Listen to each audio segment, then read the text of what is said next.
After the first phase of Operation TOTALIZE, Canada's official history gave a blunt judgment. The armoured infantry carriers and the tactics based upon them had been fully justified by the event. That sentence matters because only days earlier, these vehicles had been M7 Priest self-propelled guns withdrawn from the 3rd Canadian Infantry Division. Active conversion work began on August 3rd. The guns and mantlets came out. Armour plate was welded across the openings. When the armour plate ran short, the workshop used 2 sheets of mild steel with sand packed between them. By August 6th, 76 converted priests were ready. No story about baffled German gunners is required.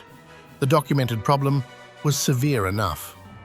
Lieutenant General Guy Simonds wanted infantry to go through with the armour across open ground, inside vehicles protected against bullets and shell splinters. Then came August 8th. Canada's official history listed 7 battalions in its discussion of the new carriers. 3 had gone forward in the armoured vehicles. 4 had marched. The battalions were not fighting identical actions, so the figures cannot give us a precise percentage for the Kangaroos' effect. But the difference is still worth examining. First, we need to see why a Canadian-led workshop with British REME personnel inside the effort was cutting guns out of priests only days before the attack. Friends, let's get this channel to 1,000 subscribers. We're very close now. Leave a comment, give the video a like, and let's continue.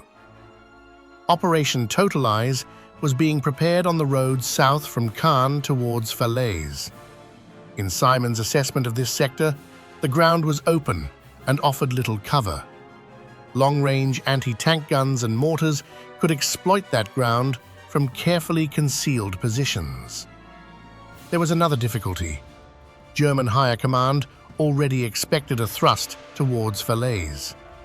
Simonds believed surprise in the objective and direction was impossible in the circumstances. Tactical surprise, he argued, might still be gained in time and method. That shaped Phase 1. The infantry accompanying the armour were not supposed to trail behind after the tanks had gone forward.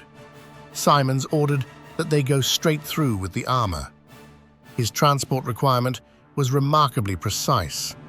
The infantry were to be carried in bullet and splinter-proof vehicles to their actual objectives. Bullet and splinter-proof. The wording matters. Simonds was not demanding a vehicle immune to anti-tank fire or heavy artillery. He wanted protected transport against the bullets and shell splinters that could punish infantry moving across exposed ground. The operational need had been written down. The problem was finding enough vehicles before the attack. There was also a recent warning in the same wider battle area. On July 25th, during Operation Spring, the Black Watch of Canada suffered catastrophic losses around Verrières Ridge.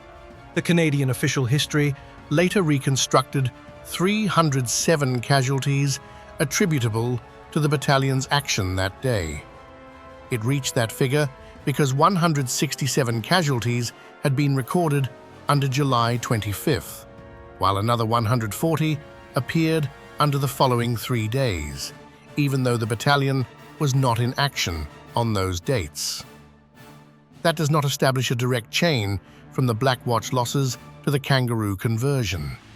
It does show the battlefield context in which Simonds was preparing another attack south of Caen. The cost of exposed infantry fighting in this area was not theoretical. For TOTALIZE, his order defined the immediate problem in practical terms. Infantry had to keep pace with armour and reach the first objectives with protection from bullets and splinters. A new factory program could not answer that requirement. There were only days. What 2nd Canadian Corps did have were M7 Priests, recently withdrawn from the 3rd Canadian Infantry Division. These were self-propelled guns, not damaged tanks dragged from a wreck park. Their artillery role in the division had ended, but the tracked hulls were available. Simonds asked General Harry Crerar to obtain American permission to use them. Crerar did so. The plan called for about 30 stripped Priest chassis for each infantry division involved in Phase 1. A requirement now had a possible vehicle. The deadline was closing. An ad hoc advanced workshop detachment was formed for the conversion task. Its code name was Kangaroo. The detachment was 250 strong and commanded by Major G.A. Wigan of the Royal Canadian Electrical and Mechanical Engineers. Wigan later wrote that 13 units were represented in the workshop effort. The RCEME Museum's account gives the split as 8 RCEME and 5 British REME units. The distinction is important. The initiative and command chain were Canadian-led. British engineers were part of the mixed workshop, and British formations would take part in the assault. This was a Commonwealth workshop effort inside a Canadian-led operation. The detachment worked near Bayeux. Active conversion began on August 3rd, and a pilot model was completed that evening. The technical task was direct. Remove the 105mm gun, remove the mantlet, cover the openings with armor plate. The Priest's role was being changed from self-propelled artillery to protected infantry transport. According to the RCEME Museum, a converted carrier could take roughly 10 to 15 fully armed infantrymen and their equipment. There was no long development cycle and no production program waiting in Britain. The vehicles were already in Normandy. The operation was days away. The RCEME Museum's War Diary summary adds another constraint. The work was to be done so the Priests could later be converted back into self-propelled guns. Even improvisation had to respect the vehicle's future use. Then, the workshop ran short of armor plate. The official history records the substitute: 2 sheets of mild steel, with the space between them filled with sand. It was a field solution to a defined protection requirement. Nothing in the records makes the vehicle invulnerable, and Simonds had never asked for that. The standard remained the same: protection against bullets and shell splinters. By the evening of August 5th, the RCEME Museum records 72 carriers completed. 4 more were finished by August 6th. 76 Priests had been converted. Active work had begun only 3 days earlier. The achievement was not the invention of protected infantry transport from nothing. Earlier British and Allied concepts and experiments had existed. The significance of TOTALIZE lies elsewhere. A written operational requirement had been translated under intense time pressure into a field conversion using machines already available. The gun was removed because the hull had been assigned a different task: carry infantry, move with armor, take the men to the objective under protection from bullets and shell splinters. On August 7th, the converted Priests were already moving towards their first operation. Imperial War Museum's catalogue, B8806, identifies infantry being carried forward in Priest carriers on the eve of Operation TOTALIZE. The photograph is dated August 7th, 1944. The vehicles are no longer a plan, in a covering letter, or a job on a workshop list. Infantry are aboard. At 11 p.m. that night, Phase 1 began with the bombing program. Half an hour later, the armoured columns and marching infantry crossed their start line. British and Canadian formations were involved under 2nd Canadian Corps. The 51st Highland Division and the 33rd British Armoured Brigade formed part of the British contribution to the first assault. The night movement was central to Simonds' attempt to gain surprise in time and method. It was also difficult. Some columns strayed from their routes. On the Canadian front, the official history records battalion columns losing direction around Roquan Court. The Royal Regiment of Canada passed east of the village instead of west. The Royal Hamilton Light Infantry drove through it. The Essex Scottish column went west as intended, but became completely lost. The Kangaroo did not remove darkness, dust, navigation errors, or German resistance. It solved a narrower problem. It gave infantry a protected way to move forward with armour. After Phase 1, Canada's official history returned to the carriers and gave that direct judgment. They, and the tactics based upon them, had been fully justified by the event. Then came the casualty figures for August 8th. The three mounted Canadian battalions were the Royal Regiment of Canada, the Royal Hamilton Light Infantry, and the Essex Scottish. The Royal Regiment of Canada lost 3 killed and 25 wounded. The Royal Hamilton Light Infantry lost 1 killed and 14 wounded. The Essex Scottish lost 3 killed and 17 wounded. Together, that is 63 killed and wounded.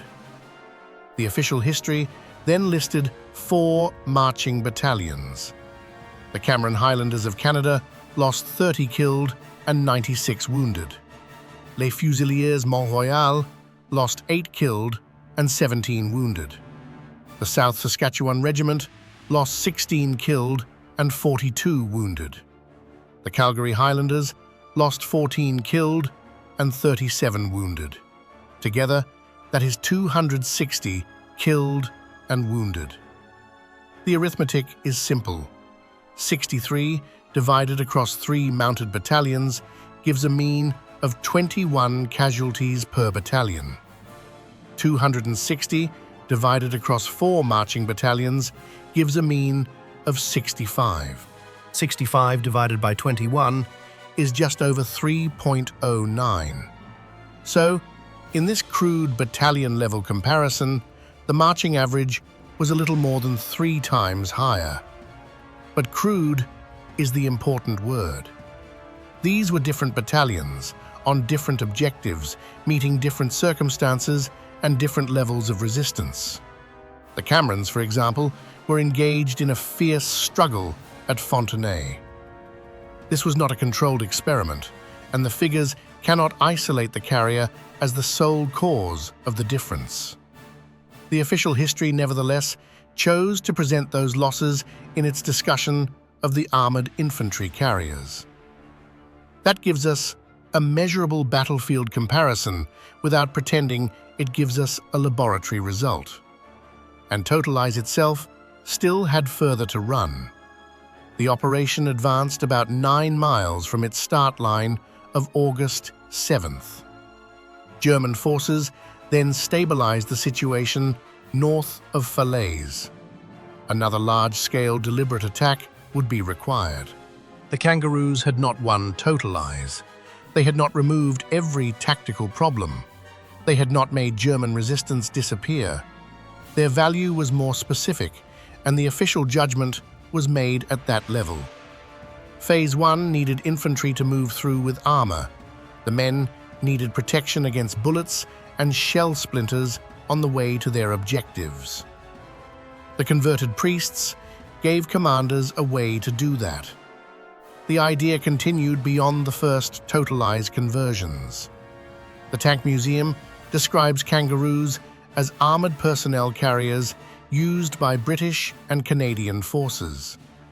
By October, the original Priest versions were being replaced by conversions based on Canadian Ram tank chassis. That continuation should not be turned into a neat claim that every post-war armoured personnel carrier descended directly from the Priest Kangaroo. The checked evidence does not establish a direct design lineage to vehicles such as the M113 or FV432. The earlier history is more complicated as well. The official Canadian history Noted previous British and Allied concepts and experiments in protected infantry carrying. C.P. Stacey therefore used careful language when describing TOTALIZE. He wrote that armoured personnel carriers made what seems to have been their first appearance on the battlefield. Seems to have been is the historically responsible phrase. The Priest Kangaroo did not appear from an empty page. It emerged from a specific problem, a short deadline, withdrawn self-propelled guns, and a Canadian-led mixed workshop that included British REME personnel. That is already enough. A commander set a requirement, a 250-strong workshop drawing men from 13 units changed the battlefield function of an existing vehicle. Active conversion began on August 3rd. By August 6th, 76 were ready. Days later, infantry entered Phase 1 of TOTALIZE aboard carriers built for the problem Simonds had identified. The 105mm guns were gone. The hulls had another job. Friends, if you want more British and Commonwealth wartime stories checked against the records, subscribe and stay with the channel. Because the most revealing wartime machines were not always the ones that arrived after years of development. Sometimes they were the ones rebuilt because an operation had exposed a problem faster than a factory could answer it.